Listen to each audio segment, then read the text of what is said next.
Hello mga ka-reels, dahil bakasyon dito sa Japan, gumala nga pala kami ng aking pamilya. Gumala kami dito sa aking best friend. Yun, napunta kami sa may sunflower. Konti lang siya pero ang ganda-ganda tingnan mga ka-reels. May pamilihan kasi dito na sobrang mga mura mga tinda. Kaya yun, napunta kami dito. Tapos nakita ko dito ang sunflower. Ang ganda niya tingnan mga ka-reels. Meron pa talagang sunflower na maramihan.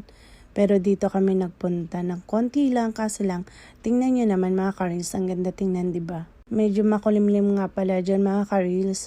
Masama kasi ang panahon. Uulan kasi ng time na yan. Habang nag-aantay ako ng best friend ko, ayun, napunta ako rito. Nagmuni-muni. Ang ganda mga ka-reels. So, diba? Kagandang pagmasdan ng mga sunflower. Gawa nga ng bakasyon dito sa Japan, kaya dapat din bigyan natin ang ating mga sarili ng oras para mamasyal. Kaya ito, pasyal ng konti, kasi pasukan na naman sa trabaho, kayod na naman.